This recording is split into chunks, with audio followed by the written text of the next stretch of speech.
اسلامی ایران کی سلامتی ترقی، اس کے خدمت گزاروں کی صلاحیتوں میں توفیقات میں اضافے کے لیے خاص طور پہ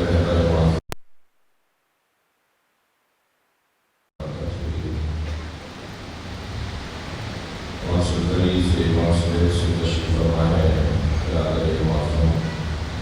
ہمارے بولیان ان کے ہمراہ کیجیے، ان کے تمام آپ سب کی سلامتی کے لیے، پاکستان کی ترقی اور عظمت اور بلندی اور بہتری کے لیے بلندر صلوات۔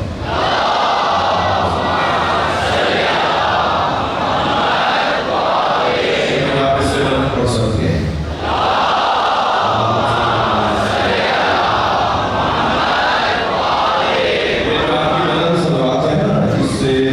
رحمتیں برکتیں نازل ہوتی ہیں اور ایمان میں اور توانائیوں میں اضافہ ہوتا ہے۔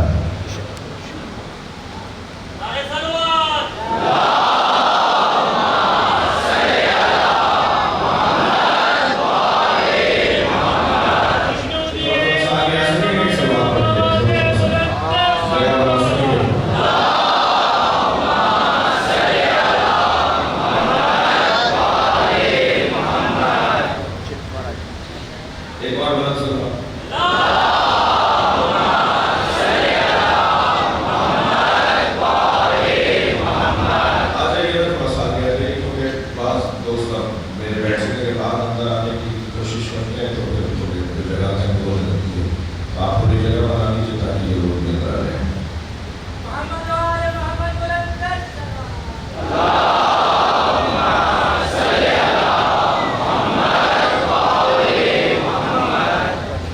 سورہ مبارکہ نساء کی 7ویں آیت، عظمت اہل بیت کا بیان۔ خوش قسمتی یہ ہے کہ مجلس میں اکثریت جوانوں کی اور فضائل اور مناقب اہل بیت اور محاسن اور کمالات اہل بیت، سیرت اور کردار اہل بیت، بہترین موقع ہے، بہترین لمحات ہیں عشرہ اولا کہ ہم اس دروازے سے اپنی وابستگی کو، اپنے تعلق کو، اپنے ارادت اور محبت اور مودت کو اور اپنے حتی معاملات کو بہتر کریں۔ ارشاد ہو رہا ہے ہمارا حاج کافی ہے کہ بعد ما جاء کر میرے حبیب علم آ جانے کے بعد اگر کوئی کٹھوجتی کرے، زندہ بحثی کرے، بات نہ مانے، حق اور سچ کے آگے تسلیم نہ ہو، تو پھر کہہ دیجیے، انہیں کہہ دیجیے تعال ہو رہا تو اپنا لے آ کے کردار کا مقابلہ کردار سے کرتے ہیں، تو اگر بات مان نہیں رہے ہو تو یہ تسلیم نہیں کر رہے ہو کہ حق اور سچ کیا ہے، تو پھر اللہ پہ چھوڑ دیتے ہیں کہ وہ طے کرے کہ سچا کون ہے۔ میرا سوال اپنے محترم مجمع سے یہ ہے کہ مسئلہ نبی کا تھا، مسئلہ کوئی بنی ہاشم کا تھا، مسئلہ کوئی ذاتی تھا، مسئلہ کوئی مادی تھا، مسئلہ تو توحید کا تھا، گفتگو تو عقیدہ توحید کی تھی۔ وہ لوگ تثلیث کے قائل تھے، وہ لوگ ثنویت کے قائل تھے، وہ لوگ یہ کہہ رہے تھے کہ حضرت عیسیٰ ابن اللہ ہے، اور نبی یہ فرما رہے تھے کہ لم یلد ولم یولد، نہ اللہ کا کوئی بیٹا ہے نہ اللہ کا کوئی باپ ہے۔ نبی اللہ کی توحید کو بیان کر رہے تھے اور مسیحی یہ کہہ رہے تھے کہ حضرت عیسیٰ اللہ کے بیٹے ہیں۔ تو مسئلہ تو عقیدہ توحید کا ہے نا، ایسا ہی ہے۔ جب مسئلہ عقیدہ توحید کا ہے تو اب اللہ ہی کے حوالے وہ بھی اللہ سے متعلق بات کر رہے تھے، توجہ چاہوں گا، یعنی عیسائی بھی اللہ ہی سے متعلق بات کر رہے تھے اور نبی مکرم بھی اللہ سے متعلق گفتگو کر رہے تھے، وہ بھی اللہ کے بارے میں بات، یہ بھی اللہ کے بارے میں۔ اب کون اللہ کے ساتھ ہے یہ کون طے کرے گا؟ بھائی ہم میں سے بہت سارے لوگ ہیں جو دعویٰ کرتے ہیں کہ ہم بھی اہل بیت کو چاہتے ہیں، ادھر سے آواز آتی ہے ہم بھی اہل بیت کو چاہتے ہیں، دو دیواروں کے بعد بھی آواز آتی ہے ہم بھی اہل بیت کو چاہتے ہیں، توجہ ہے نا۔ اب یہ کیسے طے کریں کہ کون اہل بیت کو چاہتا ہے؟ کمال تو یہ ہے کہ اہل بیت بولے یہ میرا ہے، اہل بیت یہ کہیں کہ یہ ہمارا ہے، یعنی جب تک اہل بیت نہیں کہیں گے یہ ہمارا ہے اس وقت تک تو فیصلہ نہیں ہوگا نا۔ تو اب نبی فرما رہے ہیں کہ ہم اللہ والے ہیں، مسیحی کہہ رہے ہیں کہ ہم اللہ والے ہیں، توجہ میرے ساتھ ہے، یعنی دونوں ایک ہی ایجنڈے پر ہیں۔ ایسا نہیں ہے کہ وہ حضرت عیسیٰ کی نبوت کی بات کر رہے ہیں اور سرکار جو ہے وہ اللہ کی بات کر رہے ہیں، دونوں توحید پر بات کر رہے ہیں، مگر توحید کو سمجھنے میں دونوں کو مشکل ہے۔ توجہ چاہوں گا، یعنی مسیحی جیسا اللہ سمجھے ہے وہ ایسا بیان کر رہے ہیں، نبی کے پاس جیسا اللہ کا تصور ہے وہ نبی بیان کر رہے ہیں۔ اب حق پر کون ہے، سچا کون ہے، صحیح کون ہے، کس کے ساتھ اللہ ہے، اللہ کس کی تائید کرے گا؟ جی دعویٰ ہوتا ہے نا، دعویٰ ہوتا ہے کہ وہ کہتا ہے میں آپ کا ہوں، وہ کہتا ہے میں آپ کا ہوں، تب وہ کہنا کہ میرا کون ہے۔ تو یہاں بحث یہ ہے کہ اللہ کے بارے میں طے کرنا ہے کہ اللہ کس کے ساتھ ہے۔ تو نبی مکرم نے فیصلہ سنا دیا کہ اگر تم دلیلوں پر بھی دلیل نہیں دے پا رہے ہو تو پھر ایسا کرتے ہیں کہ اللہ نے اعلان کیا میرے حبیب ان سے کہہ دو یہ آ جائیں، ان سے کہہ دو کہ تعالوا ندعو ابناءنا، ہم اپنے بیٹے لاتے ہیں تم اپنے بیٹے لے کر آؤ، ہم اپنی بیٹیاں لاتے ہیں تم اپنی بیٹیاں لے کر آؤ، ہم اپنے جیسے لاتے ہیں تم اپنے جیسے لے کر آؤ۔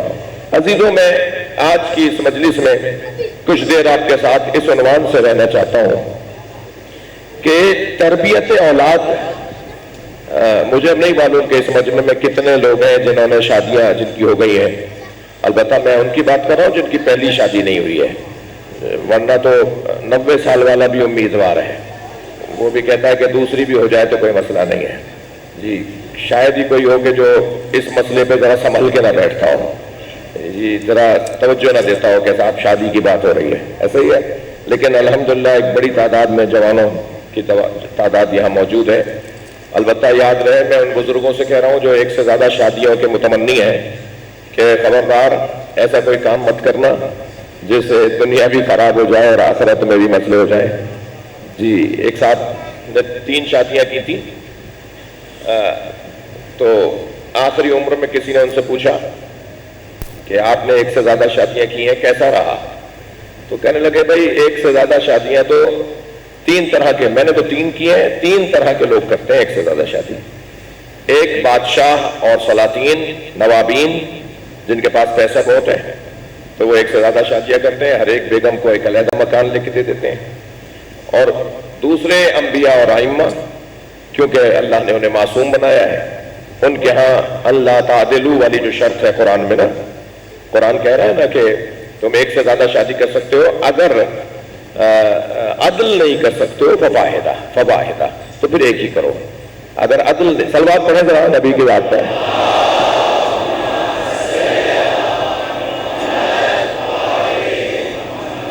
نوریان متوجہ انشاءاللہ۔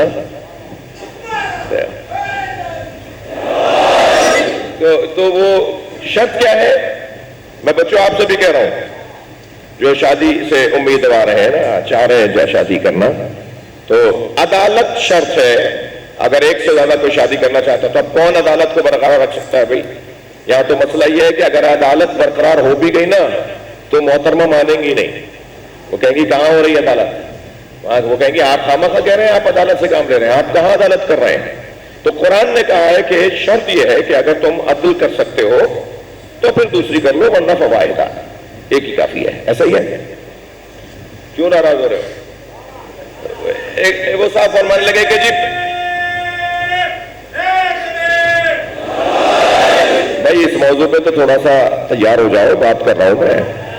تو وہ صاحب کہنے لگے کہ جی پہلے بادشاہ اور سلاطین ہیں جو ایک سے زیادہ شادیاں کرتے ہیں، دوسرا جو ایک سے زیادہ شادیاں ائمہ اور انبیاء اور ائمہ ہیں، کیونکہ وہ عادل ہیں، معصوم ہیں، ان سے ناانصافی نہیں ہو سکتی، اور کہنے لگے تیسرے جو لوگ ایک سے زیادہ شادیاں کرتے ہیں نا وہ ہے پاگل، اور ہم تیسرے قبیلے سے ہیں۔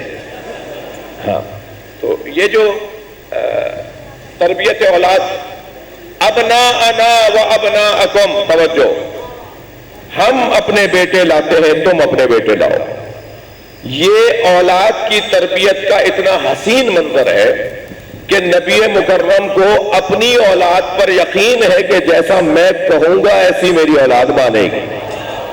توجہ کر لیا حضرات؟ یعنی میں اپنی اولاد کو خود میں نے بنایا ہے نا، میری اولاد ہے نا، میں اپنی بات کو اور روشن کرتا ہوں، میں اپنی بات کو، اپنی دلیل کو اور واضح کرتا ہوں. جب سرکار نے جناب زہرا سے چادر مانگی، ایتینی بالکساء یمانی، مجھے چادر یمنی لا کے دے دو. جی انی اجد فی بدنی ضعفا، میں اپنے بدن میں ضعف محسوس کر رہا ہوں، مجھے چادر یمنی لا دو. سرکار کو بی بی زہرا نے چادر دے دی، نبی نے چادر اپنے پر لے لی. کچھ دیر کے بعد امام حسن آئے. امام حسن نے آ کر کہا اماں مجھے نانا کی خوشبو آ رہی ہے. بی بی نے فرمایا کہ تمہارے نانا چادر کے نیچے ہیں. امام حسن نے آ کے نانا کو سلام کیا اور کہا میں بھی چادر میں آ جاؤں. نبی نے چادر میں لے لیا. کچھ دیر کے بعد امام حسین تشریف لائے. انہوں نے آ کر کہا اماں مجھے نانا کی خوشبو آ رہی ہے.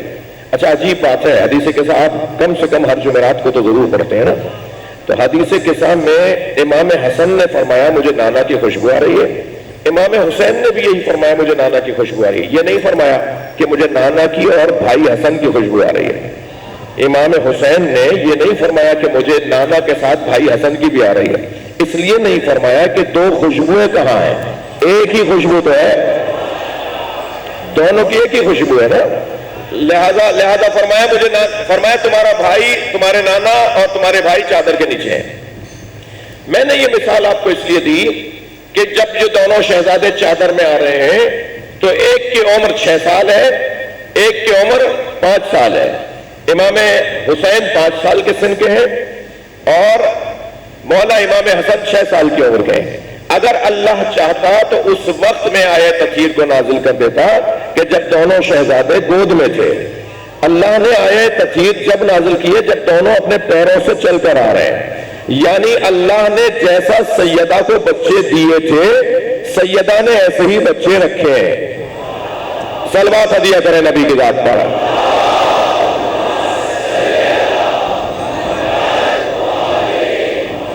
فرما رہے ہم اپنے بیٹے لاتے ہیں، تم اپنے بیٹے لے کر آؤ. تربیت اولاد. دیکھیے میں آپ جوانوں سے تھوڑی دیر کے لیے مخاطب ہوں. آپ سب اپنے گھر بسائیں گے. آپ کے بڑوں کو اگر اب تک پتہ نہیں ہے تو میں انہیں بتا رہا ہوں کہ ان کی شادیاں کر دیں. یہ جب آپ شادیاں کریں اور نئی زندگی کا آغاز کریں تو خبردار چمڑی دیکھ کر فیصلے مت کرنا.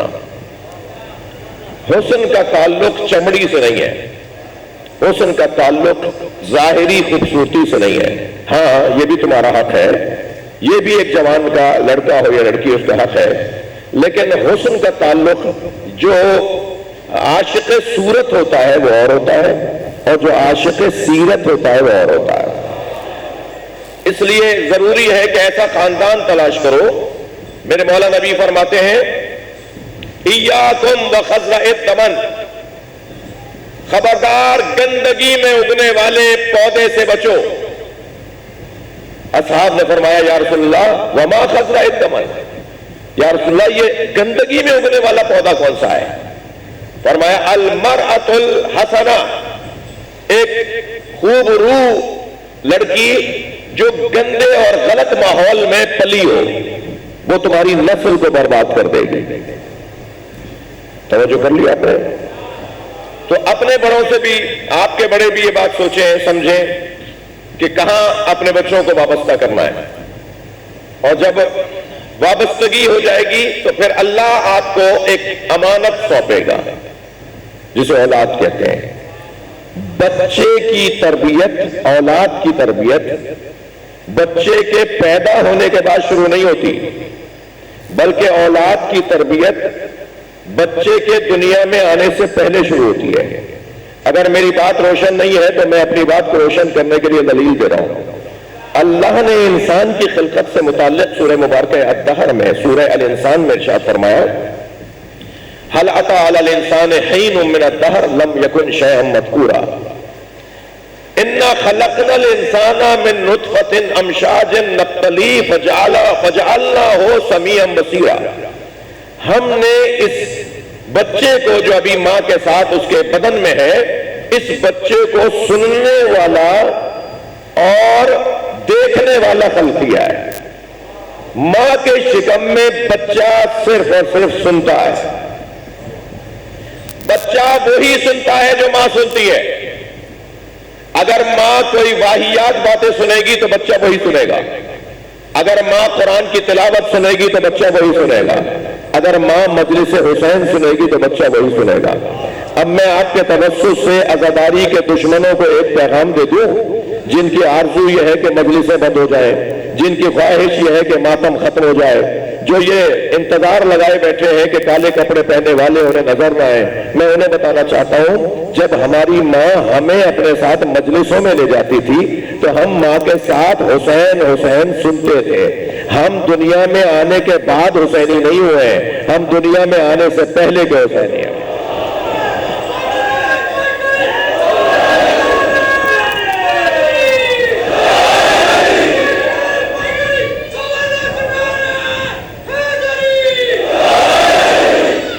توجہ کر لیا آپ نے؟ تربیت کا ماحول کب شروع ہوگا؟ کب انسان اپنے بچے کی تربیت شروع کرے؟ 3 سال کا ہو جائے گا جب اسکول بھیجیں گے۔ پہلے ہمارے زمانے میں 5 سال، ہم لوگ 5 سال کے زمانے میں اسکول میں گئے، 5 سال کی عمر میں۔ آج کل 3 سال کے بچے کو اسکول بھیجا جا رہا ہوتا ہے۔ ہاں، وہ پہلی کلاس میں 5 سال میں ہی آتا ہے، اس سے پہلے اسے وہ پلے گروپ اور کیا کیا پڑھایا جا رہا ہوتا ہے۔ صحیح ہے؟ تربیت اولاد کا آج جس شہید کا ماتم ہمیں کرنا ہے نا، میں اس نام کو مد نظر رکھتے ہوئے آپ کے سامنے مجلس پڑھ رہا ہوں۔ تربیت اور مضمون پہ بات کر رہا ہوں۔ ابناءنا و ابناءکم، ہم اپنے بیٹے لاتے ہیں، تم اپنے بیٹے لے کر آؤ، ٹھیک ہے؟ تربیت اولاد کا جو بہترین نظام یا کامیاب مربی اگر کسی کو کہیں گے نا، توجہ، کامیاب ترین مربی کا نام بتا دوں آپ کو؟ سب سے اچھی تربیت کرنے والے مربی والد کا نام بتا دوں آپ کو؟ اچھا، آپ یہ بات سن چکے ہیں نہیں کہ بیٹا باپ کا جز ہوتا ہے؟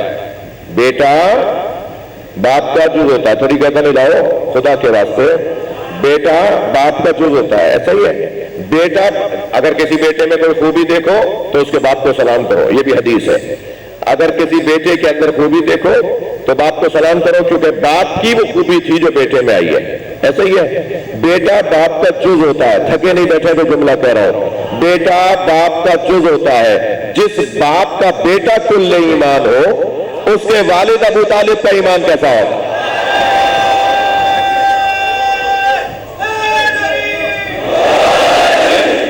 اب حضرت ابو طالب وہ نام ہے کہ جو بہترین مربی تاریخ بشریت میں بہترین مربی قرار پائے۔ حضرت ابو طالب نے، بھائی نبی تو حسنین کو فرما رہے ہیں نا میرے بیٹے، مولا علی فرما رہے ہیں سبط احمد ولدایا منہا۔ مولا علی نے شام ایک جواب کا خط لکھا تھا، جوابی خط لکھا تھا، اس میں حضرت نے فرمایا تھا تم میرے ساتھ برابری نہیں کرو اپنی، اس لیے کہ میں نبی کے 2 بیٹوں کا باپ ہوں، میں نبی کے 2 بیٹوں کا باپ ہوں۔ نبی نے جنہیں اپنا بیٹا کہا ہے نا، ان بیٹوں کا باپ میں علی ہوں۔ تو یہ آپ نے غور فرمایا کہ نبی نے تو حسنین کو اپنا بیٹا کہا ہے نا، حضرت امام حسن امام حسین علیہ السلام کو اپنا بیٹا کہا ہے نا۔ کیا مقام ہے حضرت ابو طالب کا، جس نے ایک بیٹا پالا تو نبی بنا، دوسرا بیٹا پالا تو علی بنا، جس کے بیٹے سارے امام بنے ہو، جس کی نسل پوری اماموں کی ہو، امت اس کا کلمہ ڈھونڈ رہی ہے۔ مجھے تو ان لوگوں پہ ترس آتا ہے جو حضرت ابو طالب پہ کلمہ ڈھونڈ رہے تھے نا۔ میں تو ان کو آپ سے کہوں گا، بچوں سے جوانوں سے کہوں گا، اگر آپ سے کوئی کہنا کہ حضرت ابو طالب نے کلمہ نہیں پڑھا تو ان کو بس اتنا کہہ دیا کرو کہ کلمہ ابو طالب کو پڑھتا ہے۔ جی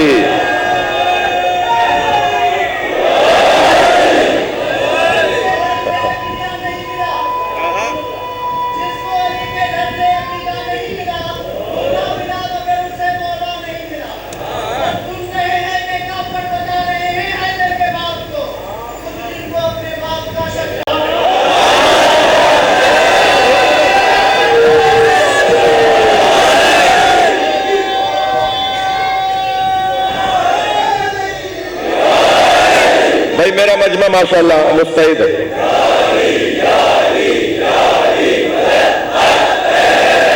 ماشاءاللہ مستعد مجمع ہے، آمادہ ہے، آپ ایک ایک جملے کو محسوس کر رہے ہیں۔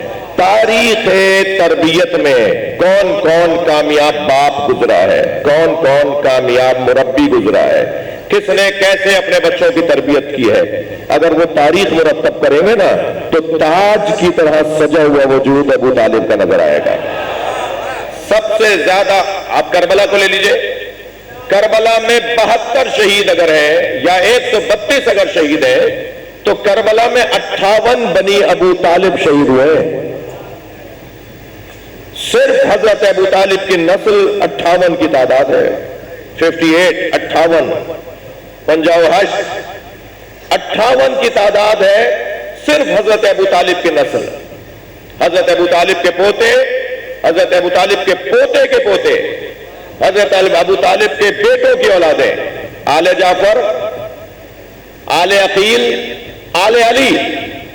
حضرت طالب کی تو اولاد ہی نہیں تھی، حضرت طالب تو خود بچپن میں ناپید ہو گئے تھے، مفقود ہو گئے تھے، گم ہو گئے تھے، ایک جنگ میں گئے تھے واپس ہی نہیں آئے، جن کی وجہ سے حضرت ابو طالب کی کنیت ابو طالب ہے، وہ واپس ہی نہیں آئے۔ لہذا حضرت طالب کی تو کوئی اولاد مل نہیں رہی ہے تاریخ میں، لیکن مولا علی کی ساری اولاد کربلا میں، حضرت عقیل کی ساری اولاد کربلا میں، حضرت جعفر کی ساری اولاد کربلا میں۔ یہ سب بچے ابو طالب کے تربیت اولاد۔ ایک باپ کو کیسا مربی ہونا چاہیے؟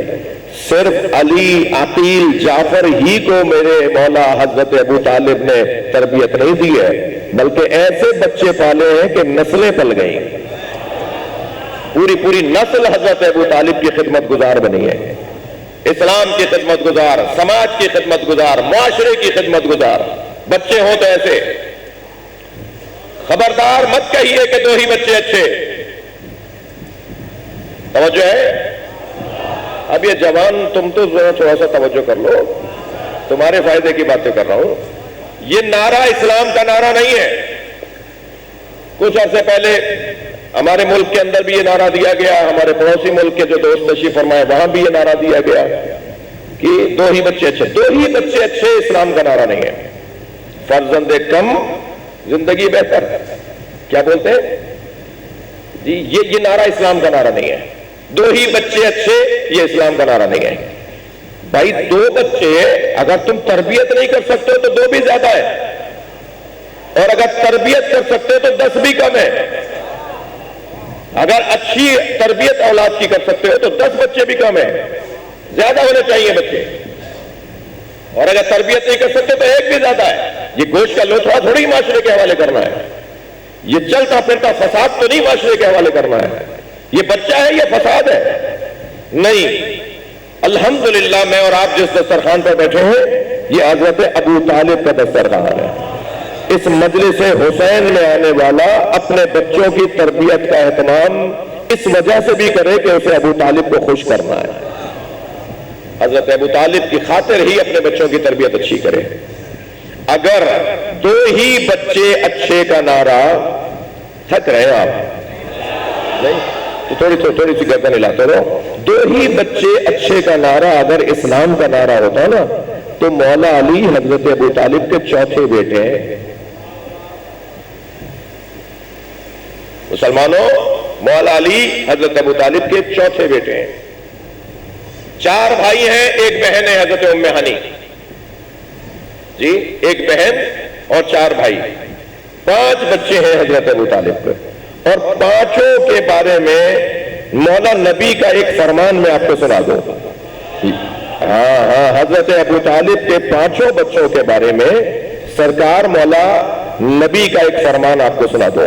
فرماتے ہیں لو کانا ولد ابو طالب الناس، اگر ابو طالب سارے انسانوں کے باپ ہوتے، جملہ سنیں، اگر ابو طالب سارے انسان ابو طالب سے پیدا ہوتے، ساری دنیا کے انسان اولاد ابو طالب ہوتے، لکانو شجاع، تو سب بہادر ہوتے، کوئی بزدلی نہ ہوتا۔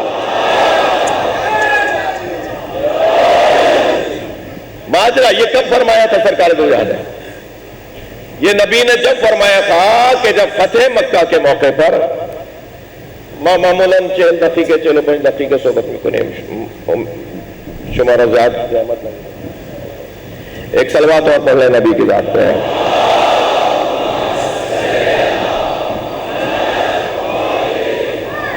بات روشن ہے نا میری؟ آپ تک بات جا رہی ہے؟ فتح مکہ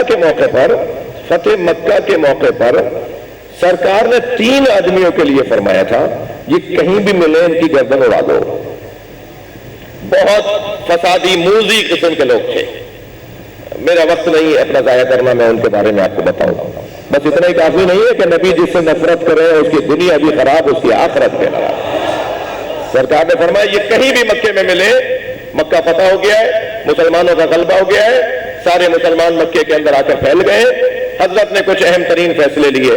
ان میں سے ایک یہ اعلان فرمایا کہ یہ 3 افراد وہ ہیں جنہیں کہیں بھی ملے ان کو پکڑ کر لے آؤ، اور اگر یہ ہاتھ نہ آ رہے ہوں اور یہ مزاحمت کریں، مقابلہ کریں تو ان کی گردن اڑا دو.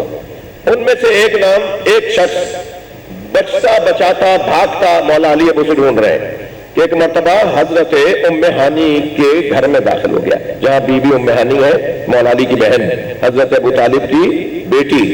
وہاں وہ آ گیا. جیسے ہی وہاں وہ آیا تو حضرت ام ہانی نے اس کی گردن پکڑ لی. مولا علی نے اس کی گردن اڑانے کے لیے جب تلوار کھینچی نا تو حضرت ام ہانی نے ہاتھ چھوڑ دیا. ہاتھ جو چھوڑا تو وہ بھاگ گیا. تو یہ خبر نبی تک پہنچی. جب نبی تک یہ خبر پہنچی تو سرکار نے فرمایا اگر ساری دنیا ابو طالب کی اولاد ہوتی تو کوئی بزدل نہ ہوتا. جی تربیت. اچھا دیکھیے 5 چیزیں ہیں تربیت اولاد میں. ایک ماحول، دوست کیسے ماحول میں رہتا ہے، دوست کیسے ہیں. دوسرا والدین. تیسرا استاد. چوتھا اس کی اپنی تک و دو محنت اور اپنی اس کی کوشش، توجہ ہے. اور 5واں جو ہے توفیق پروردگار، اللہ کی طرف سے بھی توفیق ہوتی ہے. ماں باپ اچھے نہیں ہیں مگر دوست اچھے مل گئے، دوست اچھے نہیں ہیں استاد اچھا مل گیا، استاد اچھا نہیں ہے جی اس نے خود کوشش کی، کچھ پڑھا کچھ سمجھا، اس کی توفیق حاصل ہو گئی. یہ بھی نہیں ہے تو پروردگار عالم بھی کچھ غیب سے کسی سے کوئی کام لینا ہوتا ہے تو اس کو اچھا بنا دیتا ہے. تو اللہ سے ہمیں ان 5 چیزوں کی دعا کرنی چاہیے کہ، اور خاص طور پر والدین جو یہاں موجود ہیں وہ تو اپنے بچوں کو کم سے کم اپنی صحیح سمت پر لے جائیں. حضرت ابو طالب ہر ہفتے بچوں کے 2 مقابلے کروایا کرتے تھے. ایک کشتی کا مقابلہ، پورے بنی ہاشم کے بچے، پورے قریش کے بچوں میں سیمی فائنل اور فائنل اور مقابلے ہوتے تھے باقاعدہ. حضرت ابو طالب سارے قبیلے کے بچوں میں 2 مقابلے کرواتے تھے. ایک کشتی کا مقابلہ، توجہ ہے، کشتی کا مقابلہ کرواتے تھے. کیا بولتے ہو انگریزی میں آپ؟ ریسلنگ. ایک کشتی کا، ایک ریسلنگ کا مقابلہ کرواتے تھے، اور ایک دوڑنے کا، ریس کا مقابلہ کرواتے تھے. ٹھیک ہے. جب یہ مقابلے ہوتے تھے نا تو جس دن کشتی کا مقابلہ ہوتا تھا، مجھے پتا ہے ابھی آپ کیسے میری بات کو لیں گے، جس دن کشتی کا مقابلہ ہوتا تھا مولا علی سب سے پہلے کھڑے ہوتے تھے، اور جس دن بھاگنے کا مقابلہ ہوتا تھا علی آتے ہی نہیں.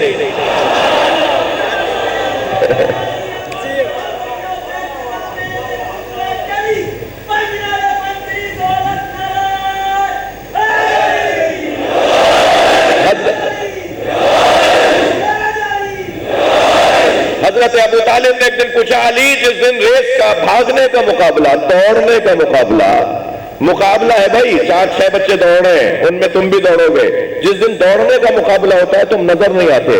تو گردن جھکا کے بابا کے ادب میں فرماتے تھے بابا مجھے بھاگنا اچھا لگتا نہیں ہے.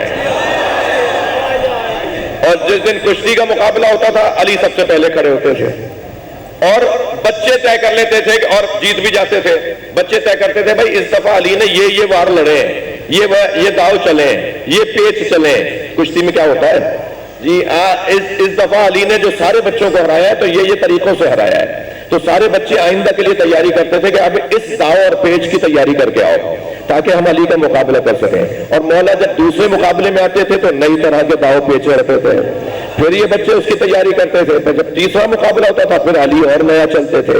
یعنی اگر سال بھر تک مقابلہ روزانہ ہوتا رہے تو علی کا ہر داؤ پچھلے داؤ سے مختلف ہوا کرتا تھا. لہذا مولا علی کے لیے مولا نبی کا فرمان ہے کانت ضربات علی ابکارا، علی کی ہر ضربت ہمیشہ نئی ہوتی تھی. علی کی پچھلی ضربت یہ ضربت پچھلی ضربت سے نہیں ملتی تھی. ہر ضربت علی کی نئی، ہر بار علی کا نیا. یہ تربیت ہے حضرت ابو طالب کی کہ سکھا رہے ہیں بچوں کو، ورزش کروا رہے ہیں بچوں کو، تیار کر رہے ہیں.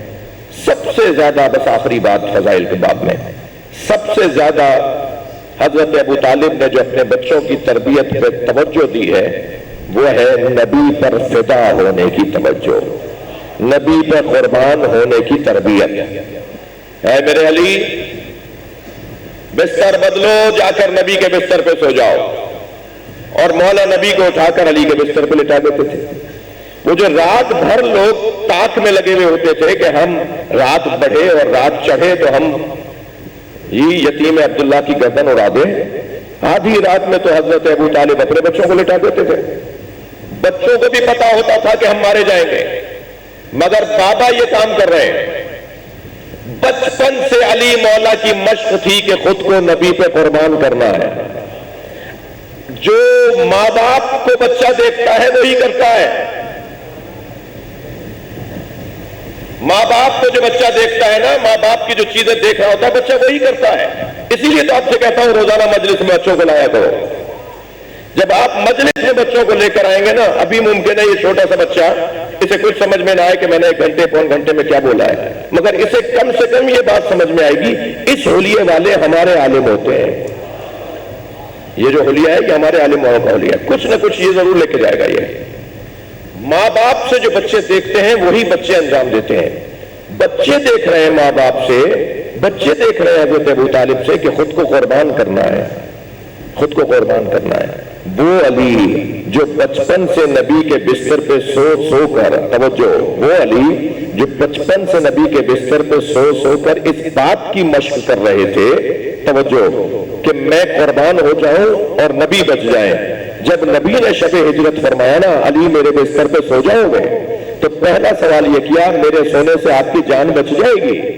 نبی نے فرمایا ہاں تمہارے سونے سے میری جان بچ جائے گی. تو پہلے تو سجدہ شکر ادا کیا اور سجدہ شکر میں اللہ سے کہا یا اللہ وہ دن آ گیا جس دن میں نبی پہ قربان ہونے جا رہا ہوں، اور سو گئے. اگرچہ کافی دیر ہو گئی ہے، میں آج بیٹھا بھی تاخیر سے ہوں، مگر میرا دل کہہ رہا ہے کہ میں ایک روایت آپ کو سناؤں. نبی میرے مولا علی کو 2 جگہ مبارکبادیں دی گئی ہیں. ایک میدان غدیر میں، غدیر خم میں، بخن بخن لکا یبن ابی طالب، ایک یہ مبارکباد. دوسری مبارکباد دی گئی ہے جب نبی کے بستر پہ علی سو گئے تو اللہ نے جبرائیل اور میکائیل سے کہا اوحی اللہ الی جبرائیل و میکائیل انی اخیت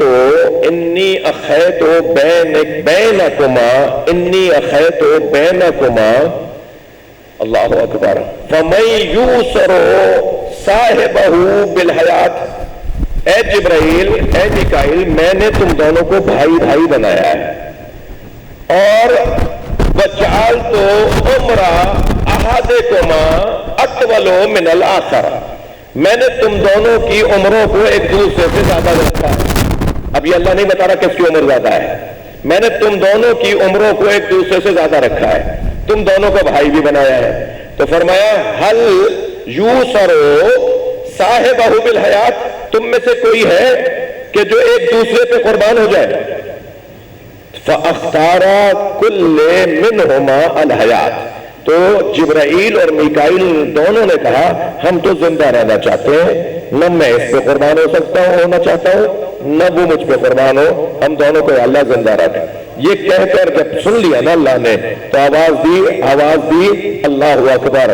جعل علی، جعلت علی و محمد، میں نے علی اور محمد کو بھی بھائی بھائی بنایا ہے. ذرا جا کے دیکھو تو صحیح، ایک بھائی دوسرے بھائی پہ قربان ہو رہا ہے. لہذا یہ دونوں تم دونوں سے افضل ہے. اس وقت میں آواز آئی فنادا ینادی نادا بخن بخن لکا یبن ابی طالب. تو اس وقت میں آواز آئی فمن الناس من یشری نفسہ ابتغاء مرضات اللہ واللہ رؤوف بالعباد. کچھ ہیں جو اپنے رب کے مرضیوں کے بدلے میں اپنی جانوں کو قربان کر دیتے ہیں۔ علی نے سو کر رب کی مرضیاں لی ہیں، حسین نے کربلا کے میدان میں جاگ کر اللہ کی مرضیاں لی ہیں۔ کربلا اپنے آپ کو قربان کرنے کی جگہ ہے اور اللہ کی مرضیوں کو خریدنے کی جگہ ہے۔ یہ تربیت اولاد حضرت ابو طالب کی تربیت کا نتیجہ ہے، جسے مار کا ایک کرب و بلا کہتے ہیں۔ اور علامہ اقبال کہتے ہیں حدیث عشق دو بابست کربلا و دمشق، عشق کی دو ہی داستانیں ہیں، ایک کربلا ہے ایک دمشق ہے، یکے حسین رقم قد دیگرے زینب۔ ایک عشق کی داستان کو حسین نے لکھا ہے اور ایک عشق کی داستان کو زینب نے لکھا ہے۔ ایک داستان عشق کربلا میں لکھی گئی ہے اور ایک داستان عشق دمشق میں لکھی گئی ہے، شام میں لکھی گئی ہے۔ ایک کے بچے اون و محمد ہیں اور ایک کا بچہ علی اکبر ہے۔ سلام ہو ان دونوں بہن بھائیوں پر، مولا علی کے دونوں بچے، شریکت الحسین بی بی زینب۔ نوجوانوں، میرا دل کر رہا ہے کہ کچھ دیر میرے ساتھ ذرا کربلا چلو۔ وہاں ایک ٹیلہ ہے جسے تلہ زینبیہ کہا جاتا ہے، اللہ آپ کو وہاں زیارت کے لیے لے جائے۔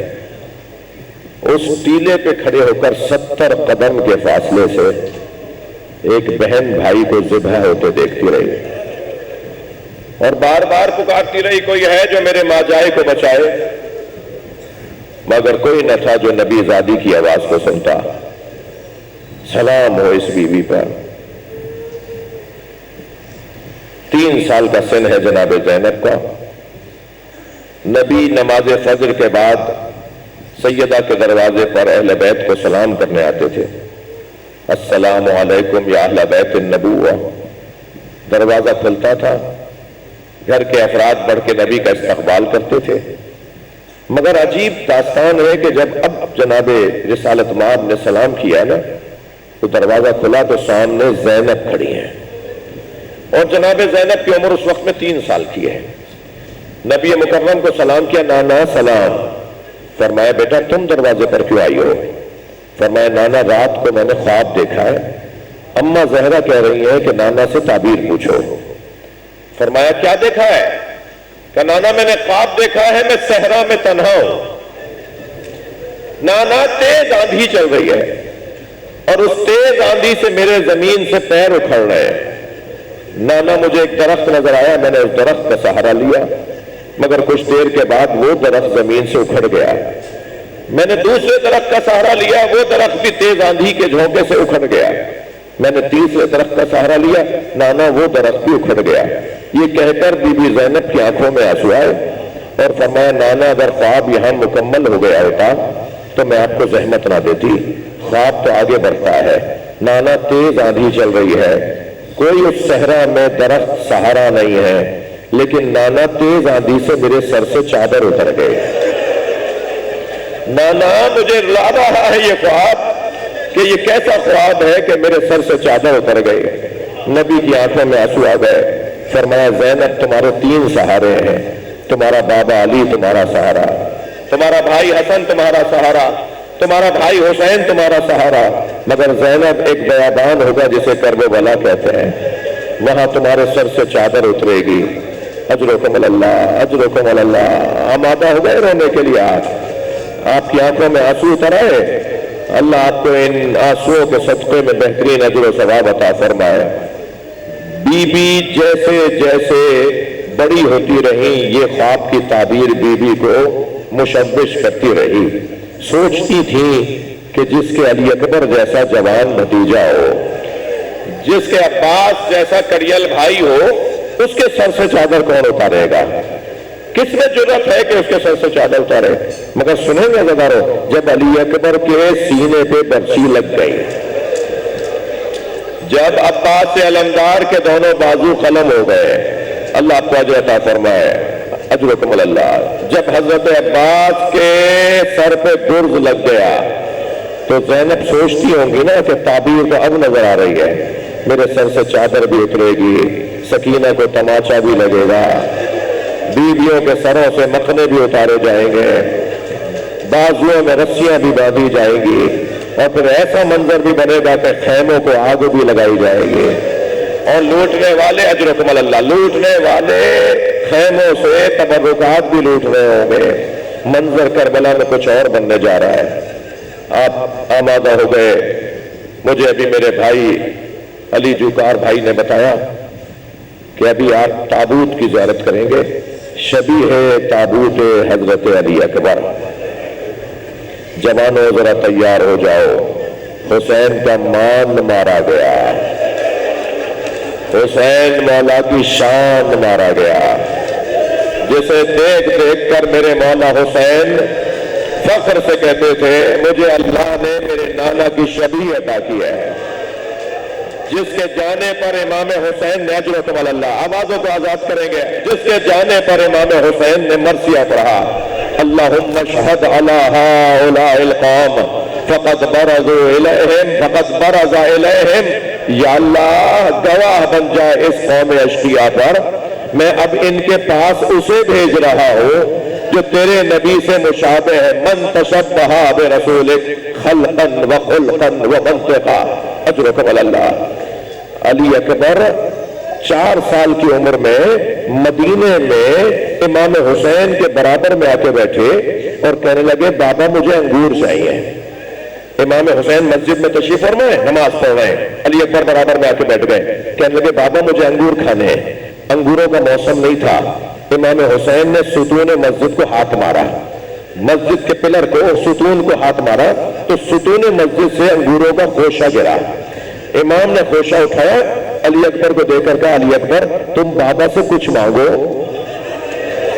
اور تمہارا بابا تمہیں کچھ نہ دے، یہ کیسے ممکن ہے؟ جو 4 سالہ علی اکبر کو معجزے سے انگور دے دے، وہ کڑیل جوان علی اکبر کے پانی مانگنے پر کیا کرے گا؟ اجرکم اللہ، اجرکم اللہ۔ حق ہے ایسے ہی رونے کا۔ آمادہ ہو۔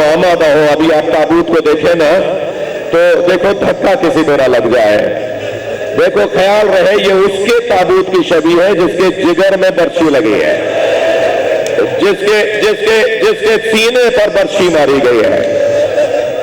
جوانوں اللہ تمہاری جوانیوں کو سالم رکھے، کبھی بھی حضرت علی اکبر کے مصائب کو سن کے تکلف نہ کرو، بلکہ اللہ سے آنسو مانگو، یا اللہ مجھے ایک قطرہ عشق عطا فرما جو حضرت امام حسین کے مصائب میں میری آنکھوں سے ٹپک جائے۔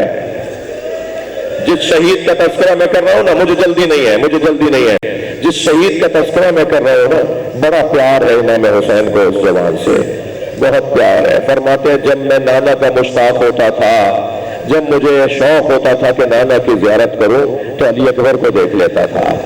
اب وہ علی اکبر، وہ شبیہ مصطفیٰ کربلا کے میدان میں جانا چاہتا ہے۔ امام نے فرمایا علی اکبر جاؤ اپنی ماں بہنوں سے، پھوپھیوں سے اجازت لو۔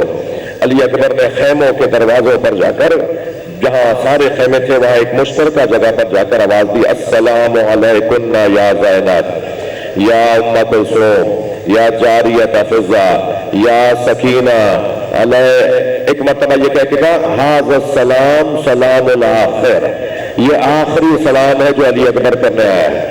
یہ جملہ سنا تو چیخنے کی آوازیں بلند ہوئی، بیویوں کے رونے کی صدائیں بلند ہوئی۔ مجھے مصائب پورے پڑھنے دیں گے۔ بیویوں کے رونے کی آوازیں بلند ہوئی، ساری بیویوں نے ایک بڑے خیمے میں حضرت علی اکبر کو لے لیا۔ علامہ ذیشان حیدر جوادی بر صغیر کا بڑا نام، ہندوستان کے عالم دین، وہ جملہ کہتے ہیں کہ جب علی اکبر بیویوں سے رخصت ہو کے باہر نکلتے تھے نا تو کوئی بیوی بازو پکڑ کے لے جاتی تھی، کوئی بیوی گلے میں ہاتھ ڈال کے واپس لے جاتی تھی، ایک بیوی تھی جو دامن نہیں چھوڑ رہی۔ ہاں، علامہ ذیشان حیدر جوادی کہتے ہیں ایک بیوی ایسی تھی جو علی اکبر کا دامن نہیں چھوڑ رہے تھے۔ علامہ کہتے ہیں وہ کوئی چھوٹی بیوی ہوگی جو بار بار کہہ رہی تھی ارحم غربتنا، بھیا ہماری غربت پہ رحم کرو۔ بھیا بابا اکیلے ہو جائیں گے، بھیا میں کس کے حوالے کر کے جا رہا ہوں؟ اجرکم اللہ، اجرکم اللہ، حق ہے ایسے ہی رونے کا، حق ہے۔ اللہ آپ کو کوئی غم نہ دے سوائے غم اہل بیت میں۔ آمادہ ہو، ابھی تابوت کی زیارت کریں گے۔ تابوت کو دھکا نہ لگا دینا، زخمی مولا کا تابوت ہے۔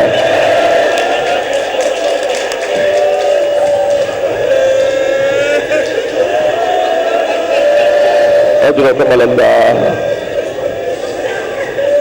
اب کیسے بیویوں سے اس بچے کو روکو، کیسے بیویوں سے میرے مولا علی اکبر نے اجازت لی، میدان کربلا میں روانہ ہوئے۔ اور جب میدان میں پہنچے ہیں نا تو حضرت امام حسین کو نہ جانے کیا خیال آیا۔ بچہ سنو گے نا پھر اچھا رو گے، پہلے اس کو سنو گے نا پھر اچھا رو گے۔ ابھی تو اس بچے نے سنا ہے تو اس کا حال خراب ہو رہا ہے۔ اگر کربلا میں اس نے دیکھ لیا ہوتا کہ علی اکبر کے ساتھ کیا ہوا ہے۔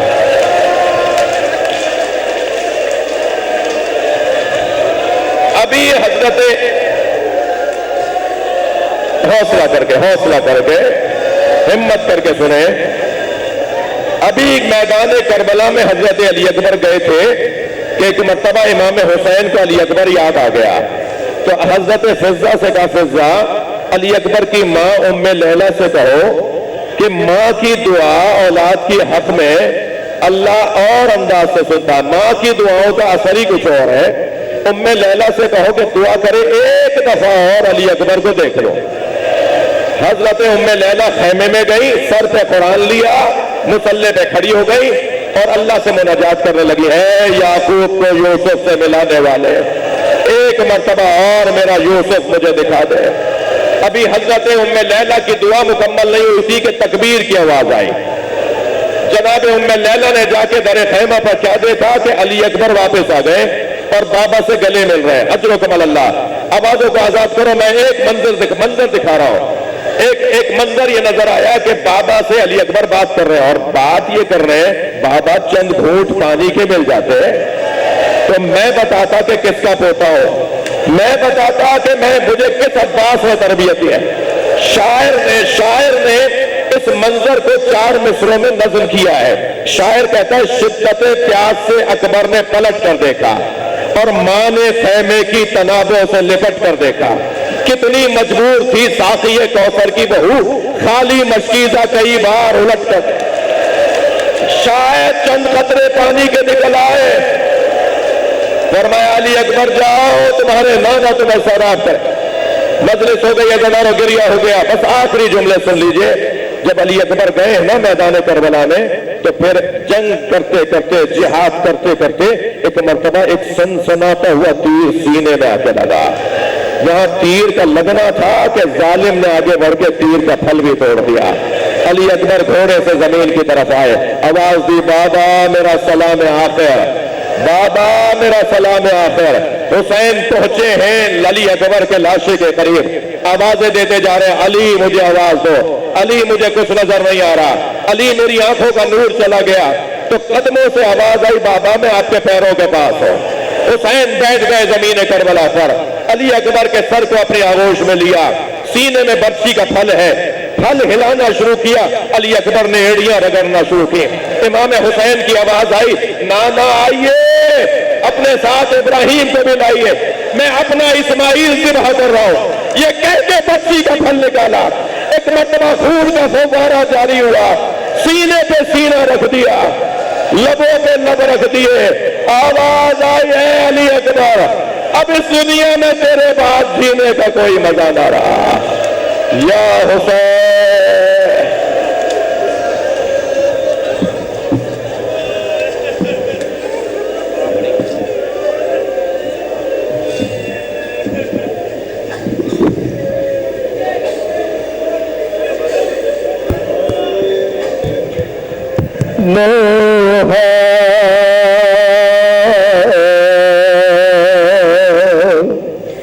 مجھ کو اپنے بیٹے میں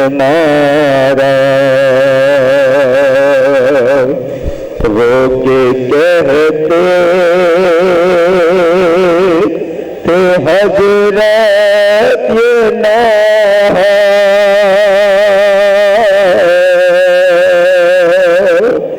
مجھ کو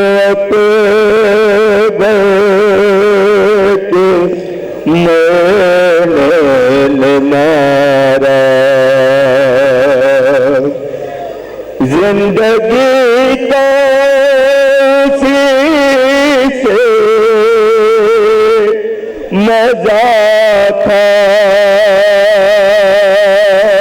بے کسی کا وہی آسرا تھا اب نہیں کوئی میرا سہارا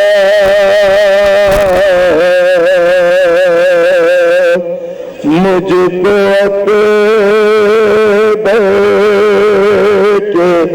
میں مارا یاد ہے اپنے جانی کا مینا ہے وہ نوجوان کا مینا